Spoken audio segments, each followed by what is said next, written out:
Eventually, lunch is reduced to greasy plates and crushed soda cans. Fang moves her trash aside and rests in her arms. Oh, I just remembered. I have something else for you. Another Christmas present? You'll see. I take my phone from my pocket and lay it face up on the carpet. Your phone? Hold on.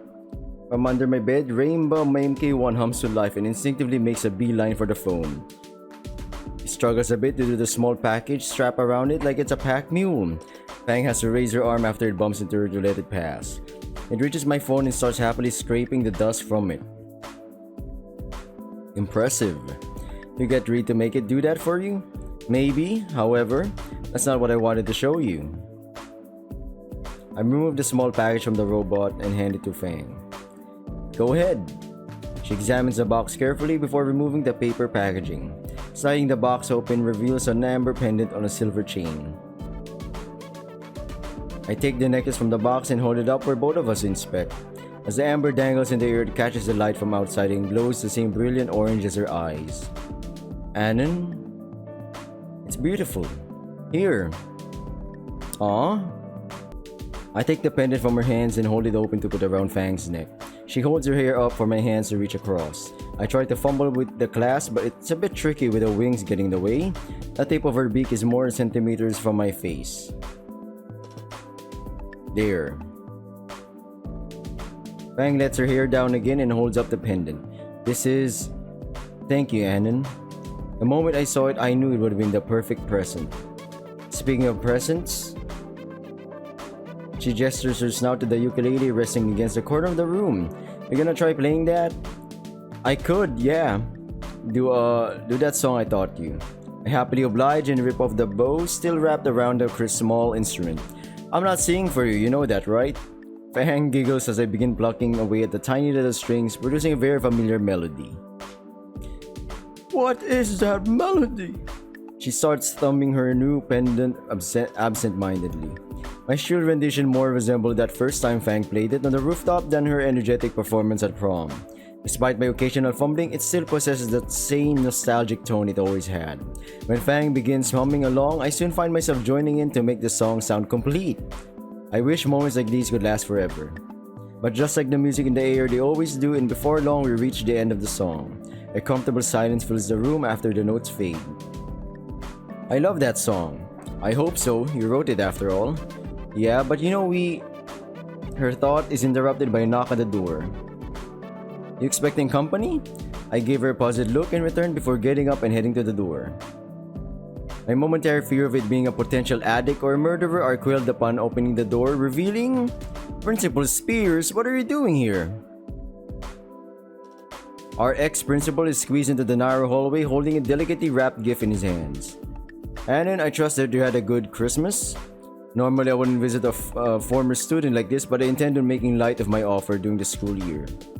He extends the gift towards me and I cautiously accept, beginning to open the wrapping paper.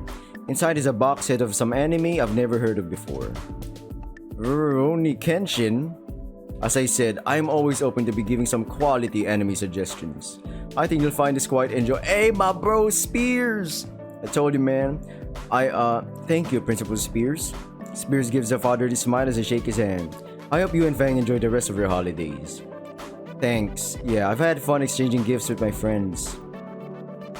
I can see you're wearing a new jacket now. He stares with a certainly thinly veiled disgust creeping in his face. He's like... that's kind of racist. And then I get that we live in a post-racial world and all, but come on, have a little pride in yourself. Fang struggles to keep her laughter in behind me. No, it's cool, Mr. Spears. I'm taking Monkey back. If you say so. At any rate, I shouldn't keep you too long. You sure? I have some leftover lunch if you want to stick around a bit. I really appreciate the offer, but I have my own plans for lunch with my family. Alright, thanks again for stopping by. Had to do it at least once before you leave next month. Be seeing you, Fang. Fang throws a hand wave back at him. Spears clambers out the door and shuts it behind him, leaving just Fang and I in the room again. That's right, you're leaving next month. Fang curls up in the blanket. Yeah. I sit next to her on the ground and wrap an arm around her shoulder. Do you really have to go? Can't you just go to community college here in the city? You've seen the acceptance letter, Fang. I got a scholarship to stay there at a fraction of the cost. I can't just pass that up. But 5 years? You got plans of your own, don't you? Yeah, so we're still gonna talk, obviously, but Fang takes a deep breath. I'm not doing a distant relationship. Oh wow. Is this a breakup? Because ow my fucking heart. Fang shakes her head from side to side slowly. Oh, thank fuck. I don't want to break up, Anon, but I was thinking, you've been helping me ever since you got here. Yeah, and you've helped me too. I know, but you're leaving for college. So, I want to do some thinking. More thinking? Wow, that's new for you. The plastic plate bounces off my head harmlessly. Ass. Fang giggles as I fake like I'm on a soccer pitch. I want to do more thinking, self-reflecting. This entire year has been one of the best in my life, and I want more of them like this. But with you gone, I gotta make them good on my own, you know? I get you. I pull Fang closer, my chin resting atop her head. So, not breaking up. No, just a break. She giggles again. Yeah, a break sounds right. Not breaking up, just taking a break. Plus, I'm not leaving for a few weeks. Fang perks up. True, that's a few weeks to cram in all the cuddles I'll be missing. Cuddles or cuddles? Fang's grin is a shy of mischievous. On the bed now. I'm collecting on those cuddles right now. Yes, ma'am. 5 years later, oh my god, July 17th, year 2001, year 2025 BC, let's go with that, 201 million something I think. Caldera Bluffs. Weather conditions, hot as tits. The evening sun is boiling hot and I'm reminded of one of the myriad of reasons why I first loathed living here. The sweat dripping in my eyes makes it difficult to see anything 5 feet in front of me. Like a run of a tree planted in the sidewalk that I swerve to avoid. The air is hot and humid and I can feel my body grow heavier as I get closer. I can't determine if it's from the sweat soaking my clothes or the welling trepidation inside me. It's been 5 years since I've seen anyone here. I've kept in touch with all of them. But to see them again in person? It's the sounds that reach me first, the chatter people milling about. Bro, it's been too long. It was only 5 years. I can make out the buildings now. I use the sleeve of my shirt to wipe the sweat from my eyes and brow. I look at the name written on the arch over the entrance. Volcano High. 5 years, huh? Goddamn, still the perfect setting for a horror game. Or maybe a shitty WAD or WAD.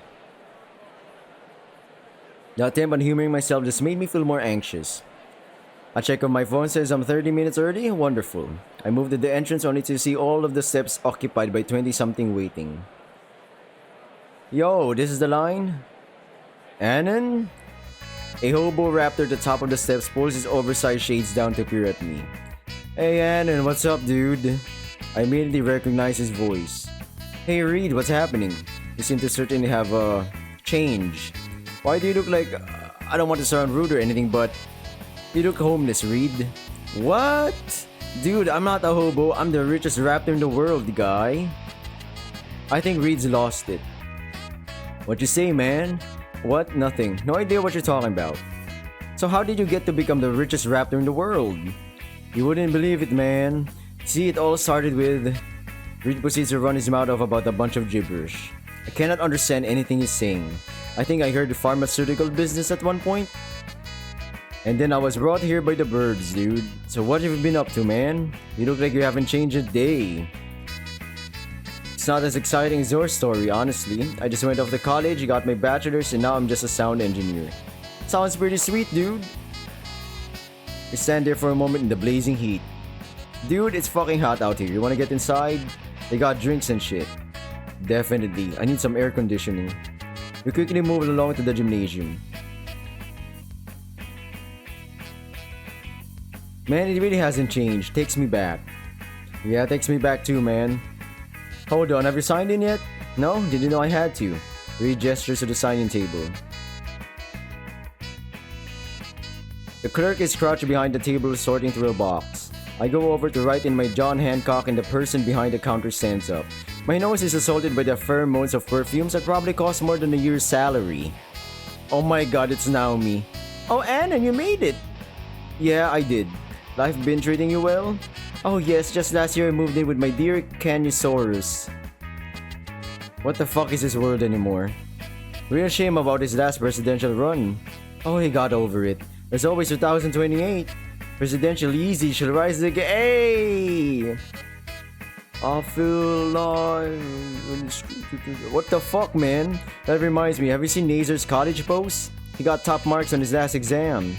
No, I lost touch with him about 3 years ago. Oh, sorry. How about work then?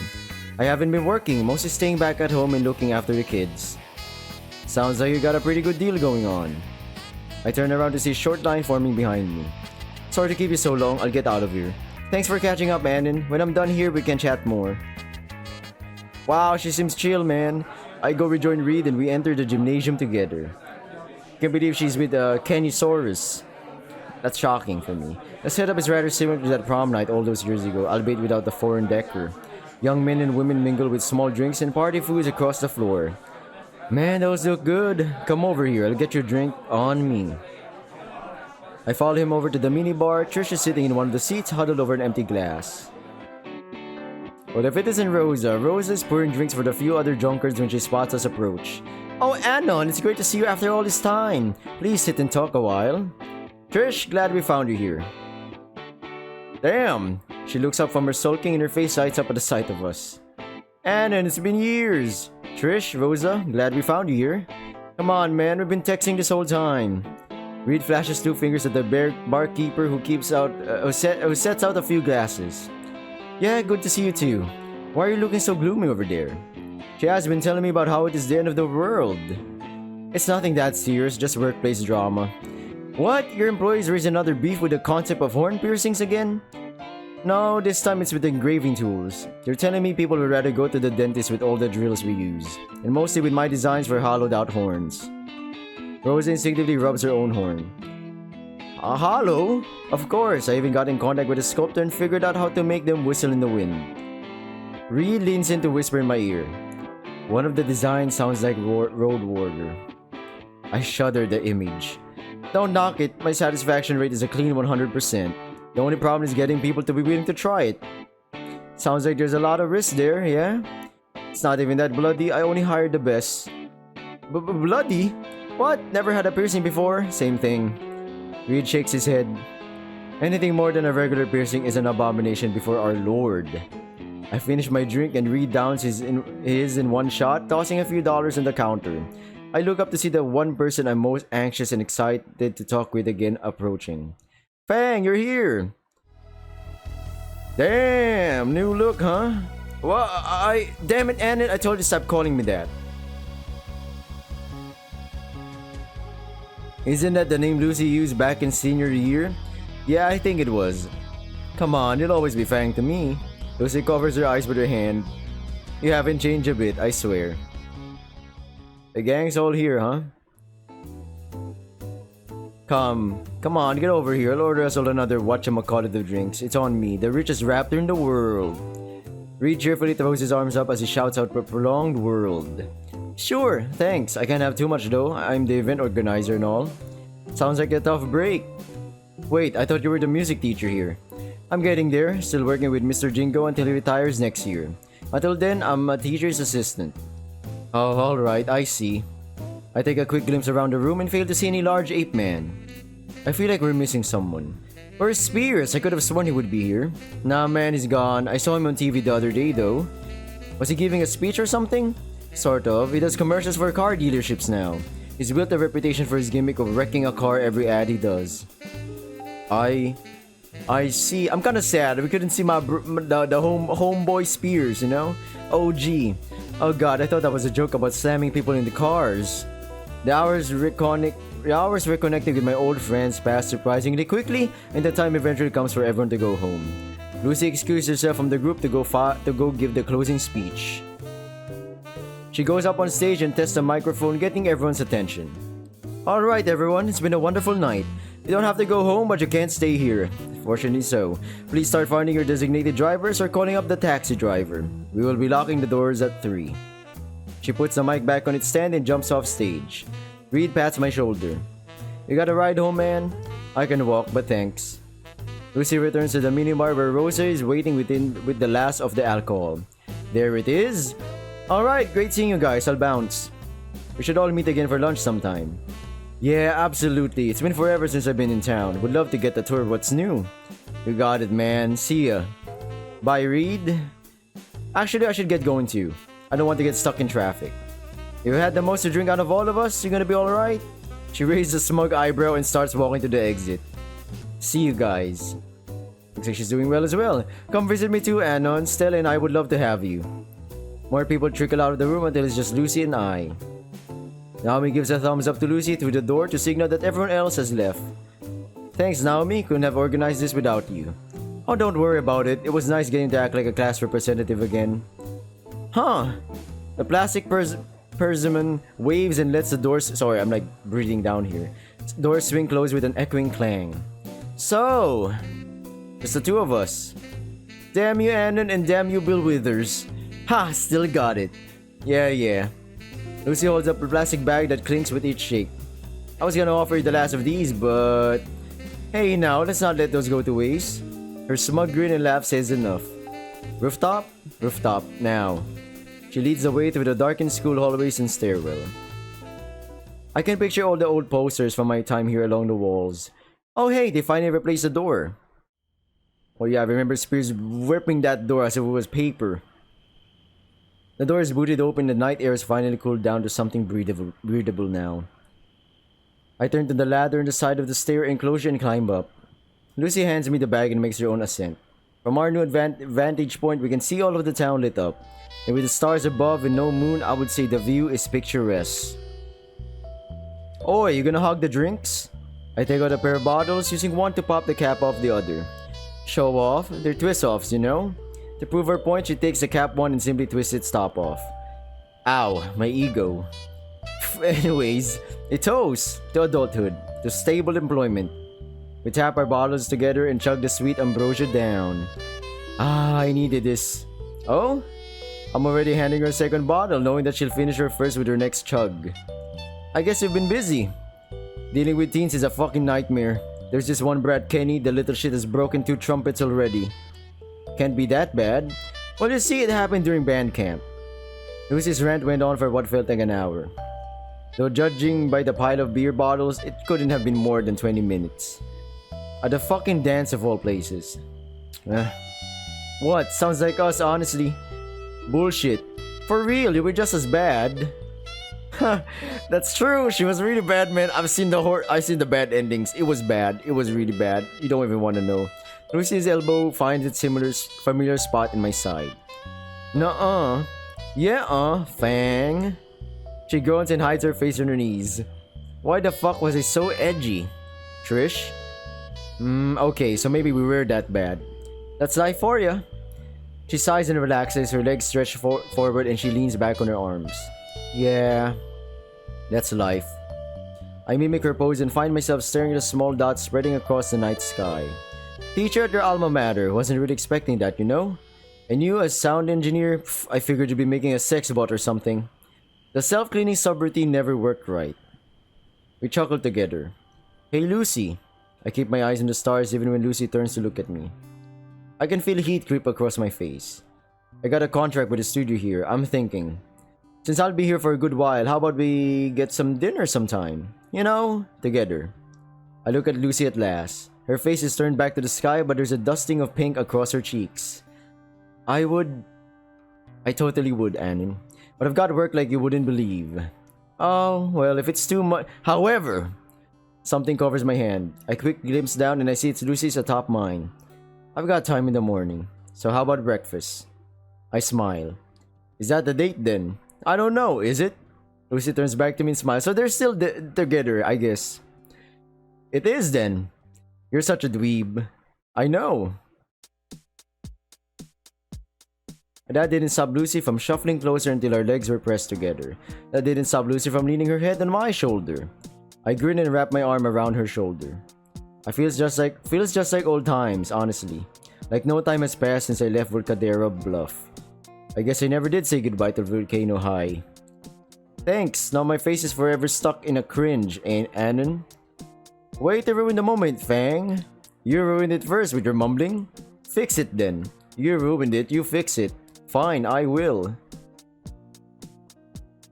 My hand cups her cheek gently. Lucy smiles and leans in. I miss this feeling. Our lips milled together as we embraced just like we were teens again.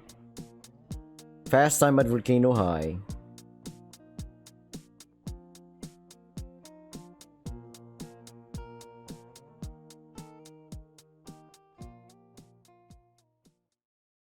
Oh wow. So they get married still. Alright. I think this is the better ending. Bonus chapters. Interesting. I don't wanna check the other endings. I'm sorry. I'm too pussy. Okay? I don't want to. This game already mentally fucked me up. So I guess I'll say this I'll say this now. That's ending 4. Thank you for watching, and goodbye, Volcano High. See you in a different game, everybody. And I sure miss the characters in this game. Bye! Good luck on whatever you're doing.